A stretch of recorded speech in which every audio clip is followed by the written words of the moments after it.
During week 223 of Brada's Branded Thoughts, a brief discussion on the recent sellouts for Iowa football home games. I think some people surprised by the tickets purchased, but there is hype around this team.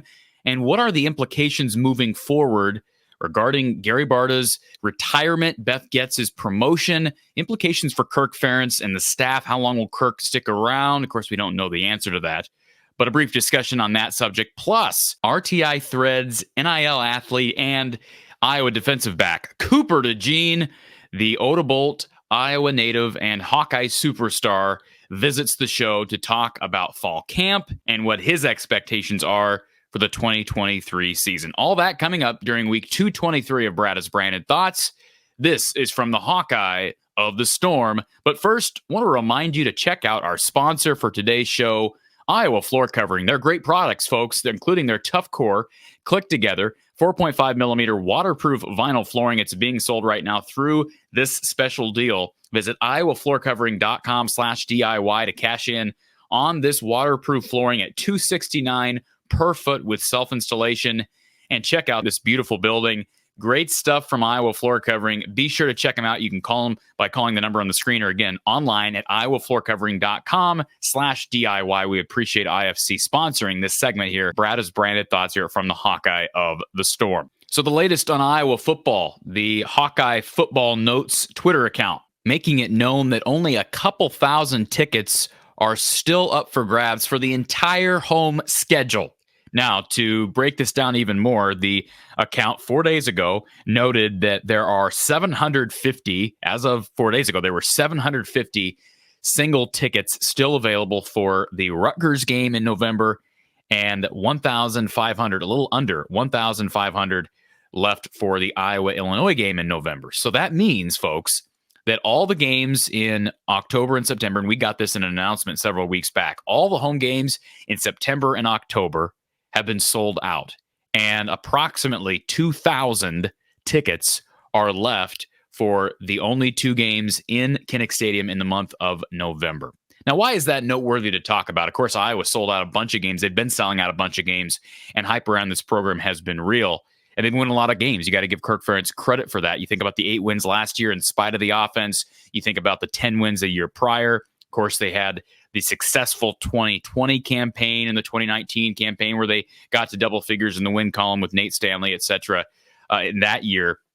So there's been really positive momentum even in the later years of Kirk Ferentz's tenure. However, several months back, Kirk Ferentz doubled down on Brian Ferentz and this offense, right? Some would say he made excuses. You had the Gary Barta announcement regarding Brian Ferentz's contract and the amendment to that contract, the stipulations that he had to meet, the expectations, I should say, he had to meet for this coming 2023 season. Now, of course, Gary Barta has moved on. We'll talk about that in just a second. He's now officially done. His last day was earlier this past week. But the point is, there was some question marks about how fans would respond. And I went on the record, I'll admit, I went on this very show and said, there are going to be people who are not going to renew. There are going to be people who will not head to Kinnick Stadium until Brian is gone because they have completely lost faith in him as a play caller and as an offensive coordinator. Now, I've been very clear on where I stand with Brian. I think given the performance, given the lack of development at some key positions, given the lack of development at his position, quarterback, over the past year, to me, I don't see any reason why he's still employed here other than the fact that he's Kirk Ferentz's son. However, with that being said, and I've mentioned this on a number of occasions, the Iowa fan base is rabid, and Iowa sports is so big in this state.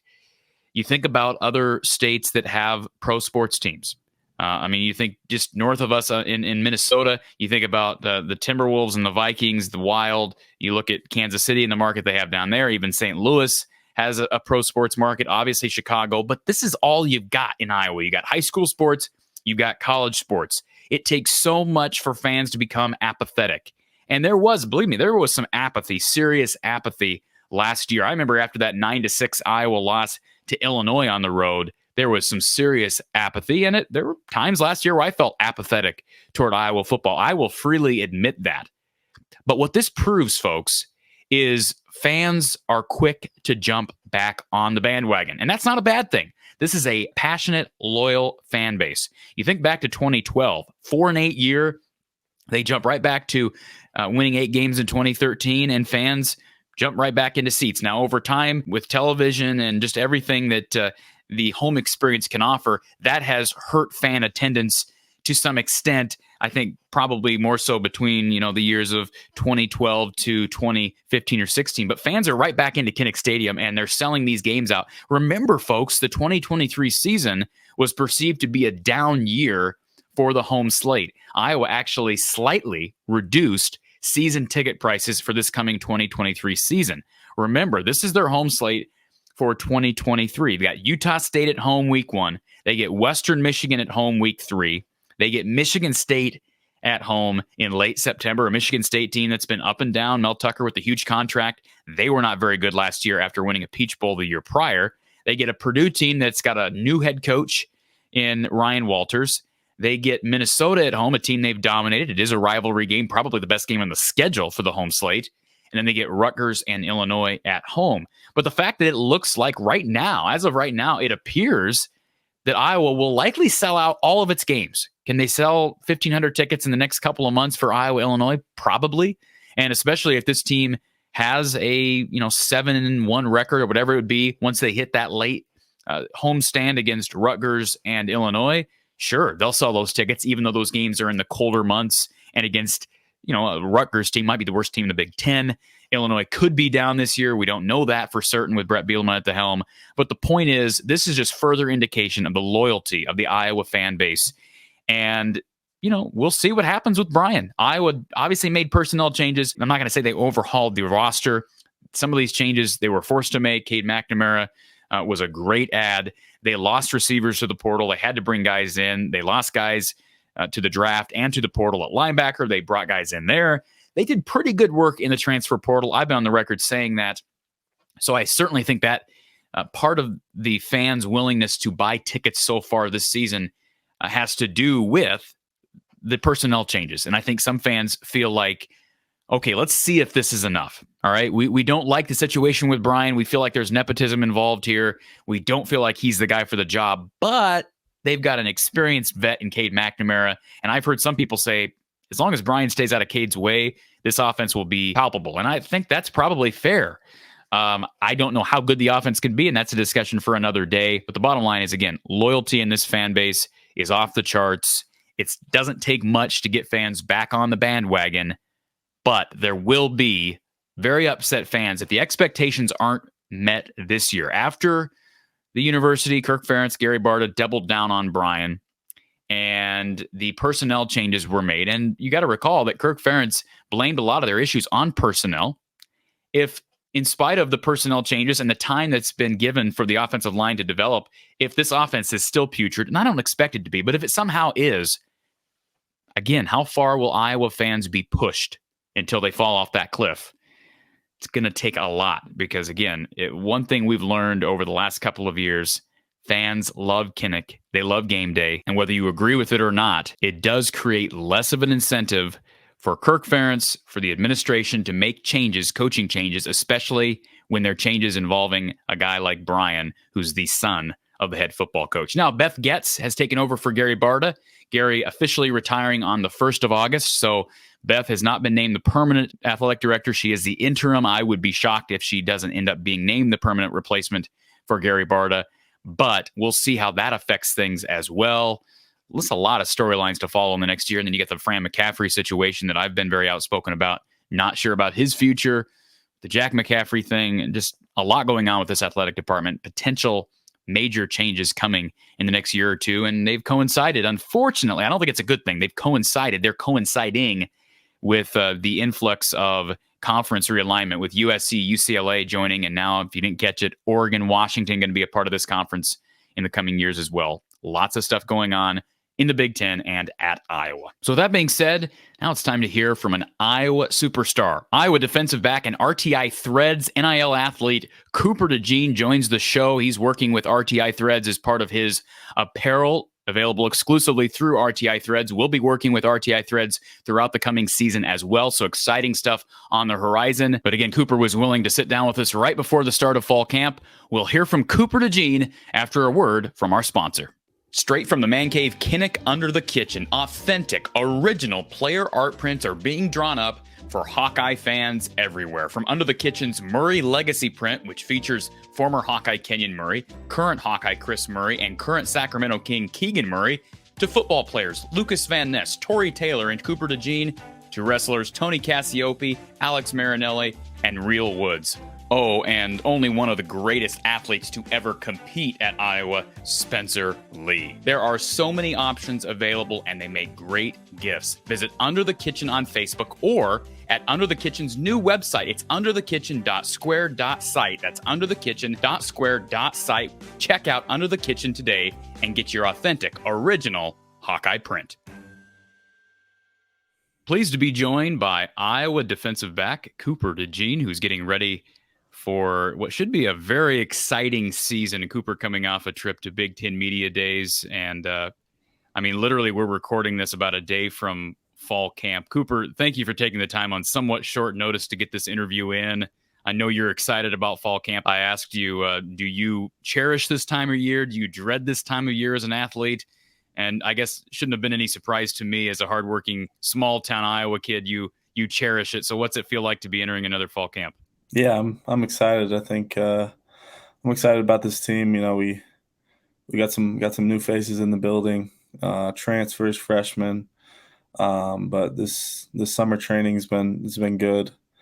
And I think a lot of guys are really excited to put the pads back on, put their helmet back on, get out on the field, start playing football, and get a little competition going out on the field. So I'm definitely looking forward to it. We're going to kind of talk a little bit about your backstory, Cooper, because I'm sure, if people are logging on here to watch this podcast or listen to it via Spotify or whatever, they're probably familiar with your story. Small town kid out of Odebolt. I would say you were under-recruited based on your ascension.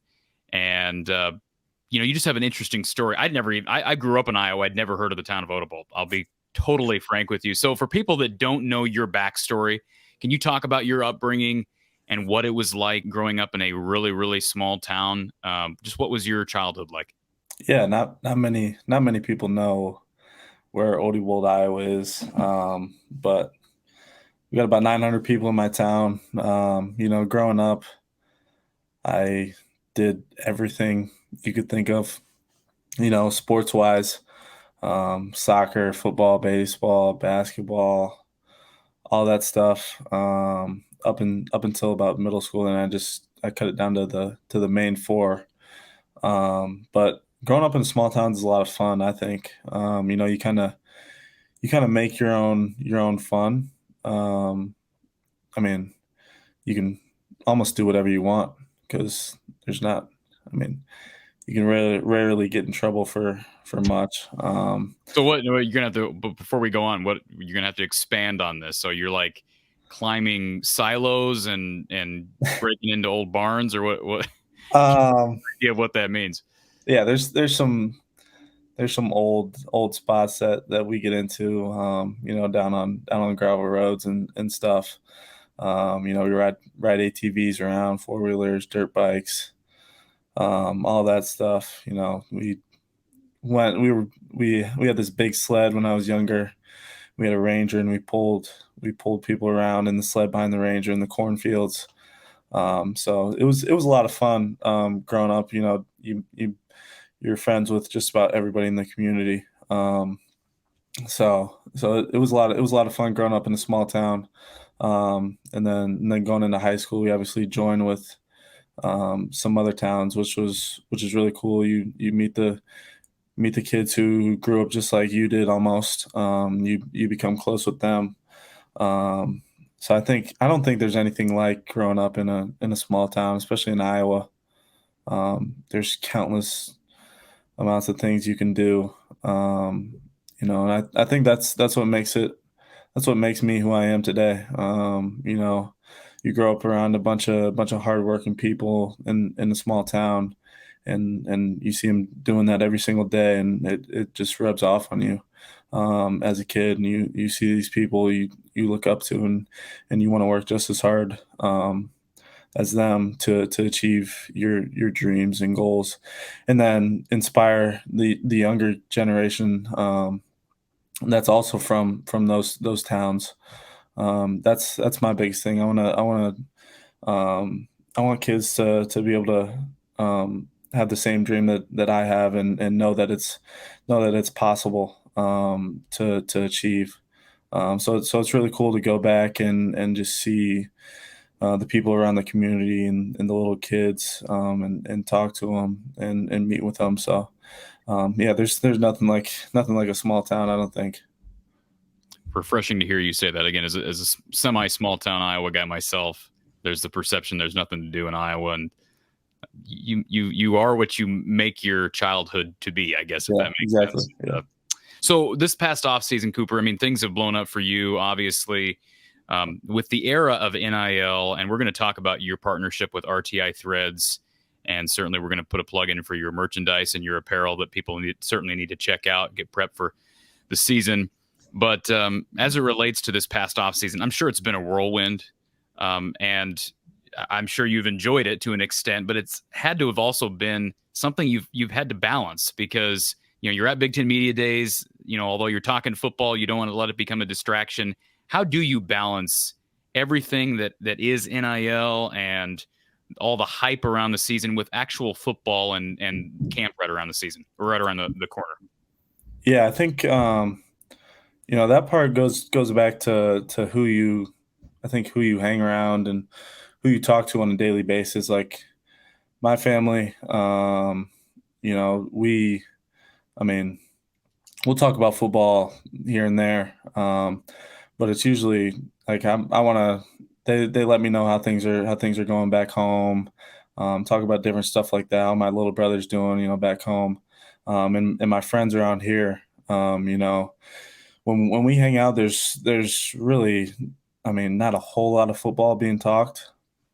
Um, so that's really cool. We play a lot of golf up here in Iowa City. A lot of guys got into golf this past summer, which has been really cool. And volunteering around the community, doing different things away from football to really understand and connect with different people around the community on a deeper level, which has been really cool. But I've been just trying to focus on what I can do during this off season to put myself in the best position to help this team win in the fall. As a player, you can't get too caught up in what the media is talking about, or the preseason hype, preseason awards, because at the end of the day, right now, no one's played a game. And I said that a few times at Big Ten Media Day. I want to prove those things on the field, and so do we as a team. And I think I think right now our guys are focused on this season ahead. We're not too worried about the expectations, because we know that everybody wants to win a lot of games here at Iowa, and with the group we have, I think we're really focused, and we're ready to go. I think a lot of guys are excited about this team and for the season. What are the goals for this team, Cooper? And let's be specific on this. You talk about winning games. I know, you want to win a West title and get back to the Big Ten championship game, but what are the ultimate goals? What do you and Cade and the leaders on this football team, what do you guys talk about? Yeah, we want to. I mean, obviously, you said making it back to Indianapolis. We've talked about that, and even beyond that, we want to go where this program hasn't been. We want. I hate talking about this, but we want a Big Ten championship, and we want more. We want to be able to put ourselves in that top four, and compete with the best in the country. But we understand that doesn't come easy. And that's why we've been training the way we've been training this off season. And we understand that it takes just 1 week at a time. You can't overlook anyone in college football because anybody knows that anything can happen in at any time in the week in college football. So you have to prepare every game like it's your last, and not look too far ahead, because as long as you take care of your job each and every week, those things will come. Is there a belief with this team, Cooper? Do you feel a belief with this team that perhaps is a little bit different than years one or years two or year two for you, that you can achieve greatness? I'm not saying that was never a goal in the past, but is there a different aura about the leadership of this team?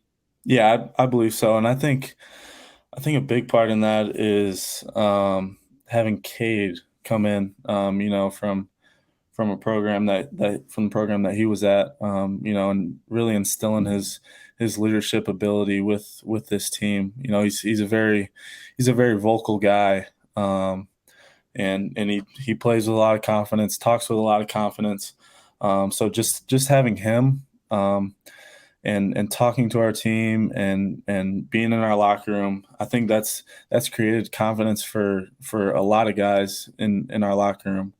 And obviously he's been on the biggest stage, and he knows what it's like. So it's been fun to be around him, and just have his confidence and energy just feed off of everybody on the team.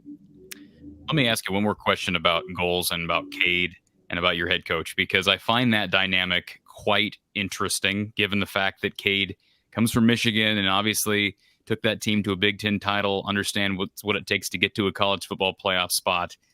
And yet your head coach is known for taking one game at a time. And I think there's probably an even balance that Cade and you and the leaders of this team have to seek between taking one game at a time, but aspiring to be great and achieve things like a college football playoff. Is there kind of a difference between, there has to be a noticeable difference between how Cade leads as a player and what he talks about, and what your head coach and how he kind of reels you guys in to focus one week at a time, if that makes sense?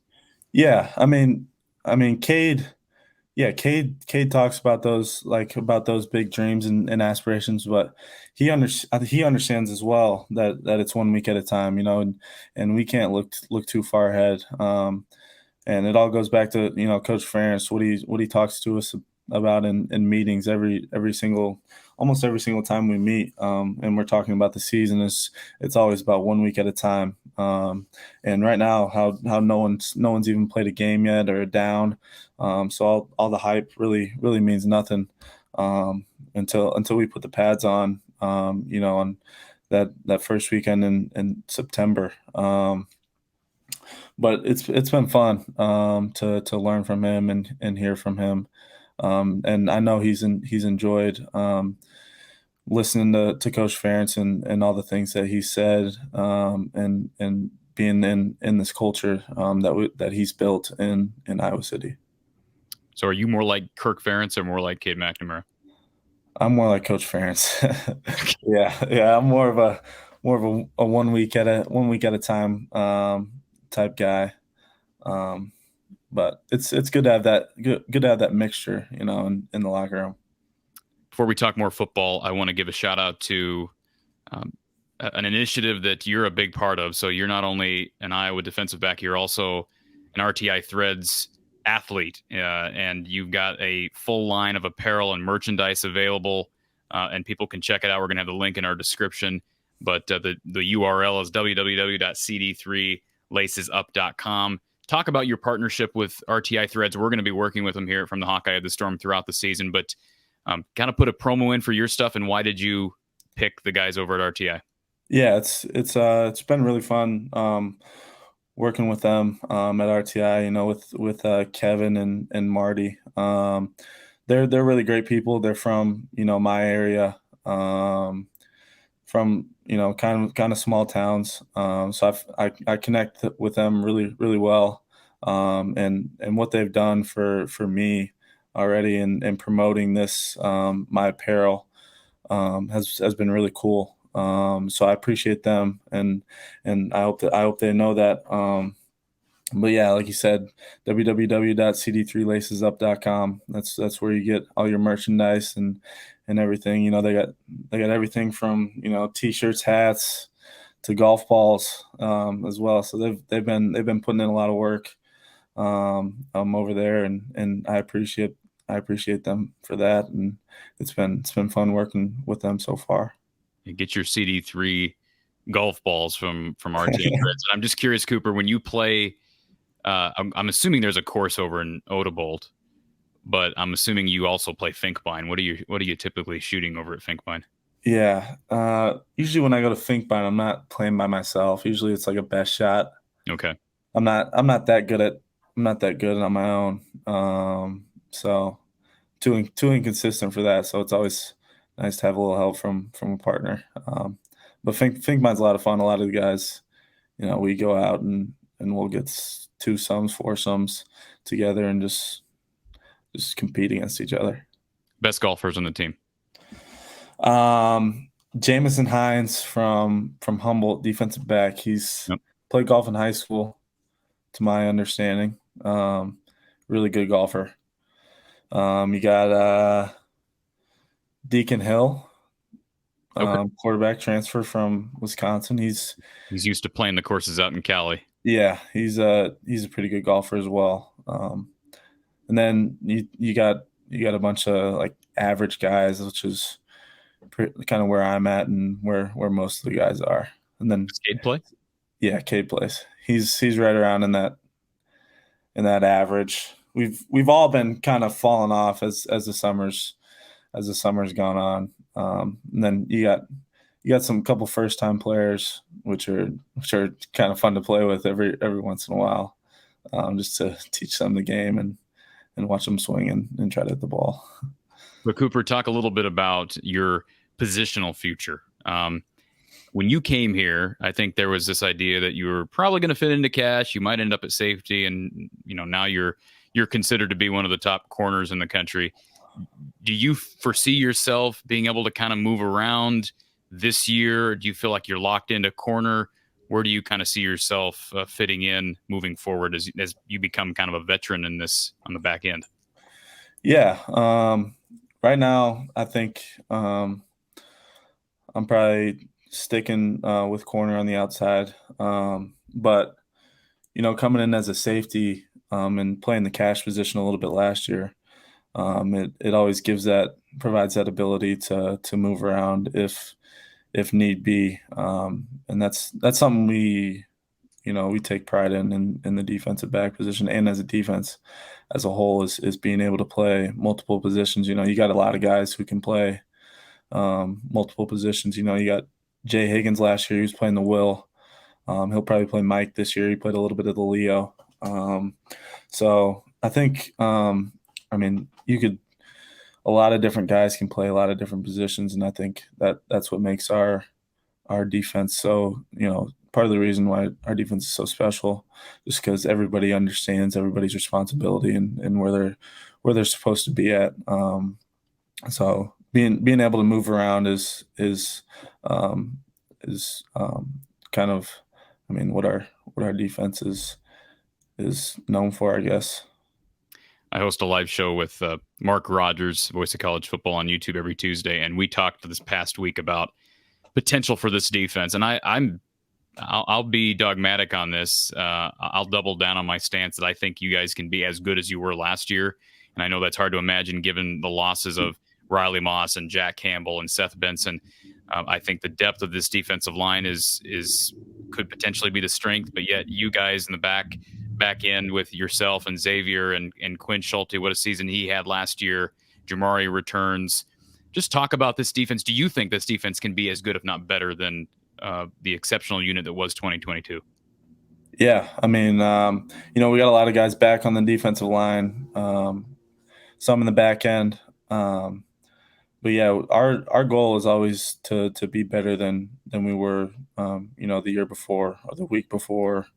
We obviously, like you said, we got a lot of depth on the D line. A lot of guys came back, which is really really good for us. It all starts up front. And then you got a guy like Jay in the middle, He's gotten some experience last year, and then you bring in Nick Jackson, who he was all ACC, I believe. At Virginia, bring some experience in. And then obviously there's another spot to fill at that linebacker spot. But then you talk about the back end. A lot of guys have, Xavier got his feet wet in that bowl game last year. Jamari's been here for 5 years now. Quinn's been here for 5 years. And then along with the younger guys, they've had a full camp, a full spring ball. They've gotten better over the year. And just bringing them along and seeing them grow has been really cool as well. So I think we got a bright future. We just gotta focus on this camp and putting it all together and meshing as a unit. A couple more questions from me, Cooper, and I do appreciate you taking the time again. Special teams has such an integral part of Iowa's success with LeVar Woods. And the loss of Charlie Jones a couple of years ago could have derailed what was an electric punt return game. But you've kind of jumped into that role. And do you anticipate yourself filling that role moving forward? What can the special teams unit, obviously the kicking game is, I think, rock solid with Torrey Taylor and Drew Stevens returning. But just talk about the return game. What have you seen from that unit? Yeah. Obviously, special teams is really important. We believe it's really huge for our defense and our offense. In the return game, our job is to put our offense in the best position to score. And it all starts with the blocking, whether it's kick return or punt return, to put the return in the best situation to make that happen. And I think Coach Woods he's got to be the top special teams coach in the country, I believe. He takes so much pride in special teams, and he understands how much it affects the game. And I think it rubs off on the guys in our program. We understand how important special teams is, and wanting to be on those units just because we know how important it is, and how much it'll help our team as a whole. So, I mean, the return game, that's really important. But then you also got, the punting game, the kicking game. Torrey and Drew, as you said, those guys are some of the best in the country. And like, especially playing special teams at Iowa is a lot of fun, just because how serious we take it and how important we know it is. I want to piggyback off that just for a second. What makes LeVar Woods and Phil Parker so great? And I'm sure they're unique, and obviously they're coaching different positions. But I mean, what makes those two guys so great? Because they are some of the best in the business. Yeah, I think it's the way they lead their units. Coach Parker, he's really fiery. He expects perfection from each and every one of us when we're out on the field. And that's how he's always been, and I don't expect him to change. And we try to deliver that every time out. And you talk about Coach Woods, he takes so much pride in special teams. He's fired up every single morning, every special teams meeting. He's got the most energy, and he brings it on the practice field as well. He gets the guys going. He's a real players coach, I think. Everybody can relate to him. He's an easy guy to talk to, fun guy to be around. He makes practice fun, makes football fun in general. Going back to Coach Parker, he's obviously had success for a long time here. Both of them have. It's just been fun to learn from both of them. They both have great football minds, and whatever side of the ball they're talking about. So it's been really cool to learn from them on the field and even off the field as well. Who's the vocal leader of the defense, Cooper? I'd say it's Jay Higgins. He kind of took over. He's taken over that role. Jamari Harris, Quinn Schulte, those guys who have been here for 5 years now have been really great leaders. That Jay obviously learned from a guy like Jack Campbell, who's pretty special and a great leader on our defense. So I'm looking forward to seeing how seeing Jay play this fall. I know he's primed for a big season. I know you don't like to single guys out, and this unit as a whole has a potential to be great, of course. But give me a name to watch. Is there maybe a guy that you've seen this summer during workouts, or maybe even this past spring, that's made the biggest jump? Yeah, Jay, like I just said, he's taking more of that leadership role. Then you got a young guy like Aaron Graves, who's really come on. He had a pretty good season last season, I'd say. I think he's ready to take that next step. He plays with a lot of confidence on the D line, and he's really smart, understands the game really well. Then Xavier, we saw him in that bowl game, and I think the game started to slow down for him over this spring. And I'm looking forward to watching both those guys. I think they'll have some big seasons. They'll help us out a lot. I know you've had a limited look at freshmen. You had Terrell enrolling early on offense in the spring, and for the most part, you had a bunch of guys who just got there here, a couple months ago.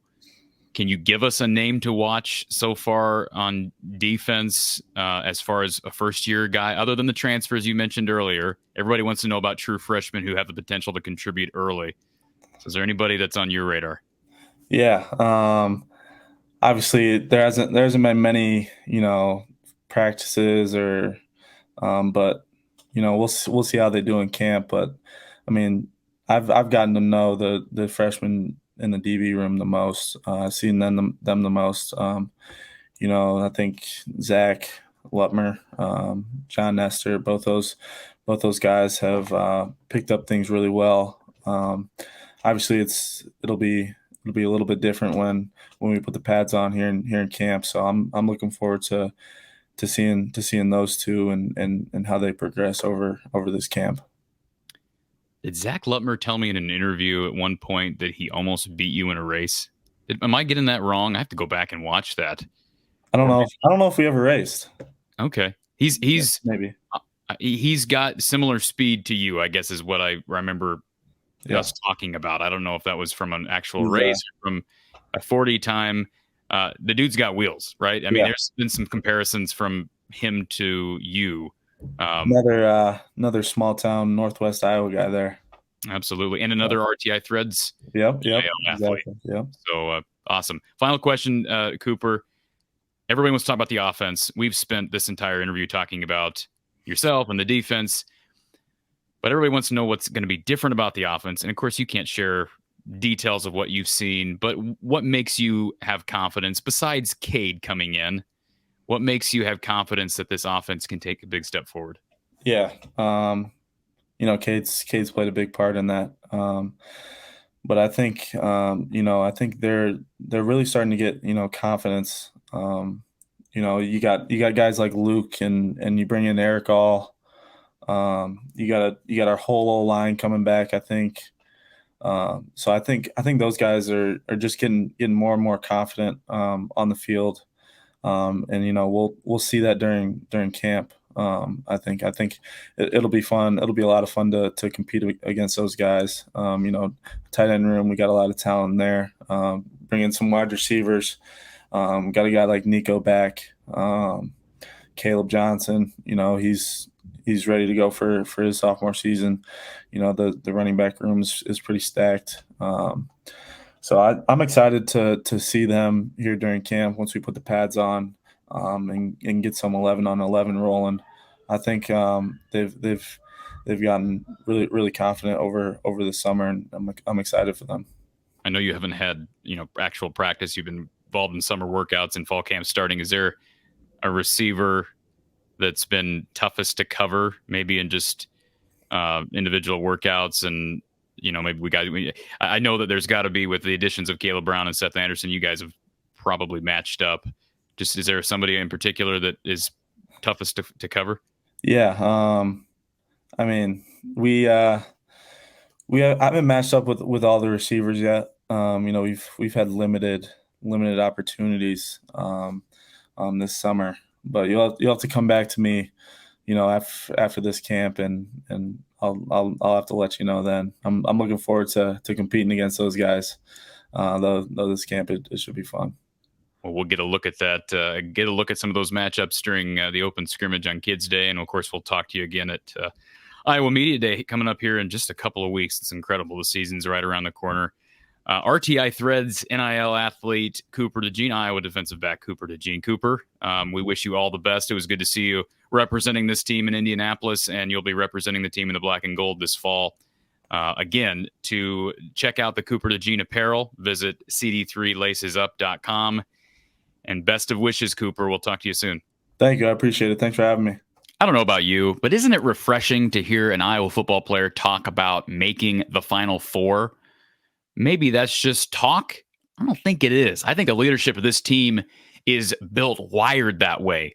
Regardless if it happens or not, you love that type of a mindset. And I do think the tandem of Kirk and Cade and Cooper and Cade, I think those parties kind of balance one another out to an extent, could have a balancing effect, could pay massive dividends. Exciting things ahead for the 2023 Iowa football season.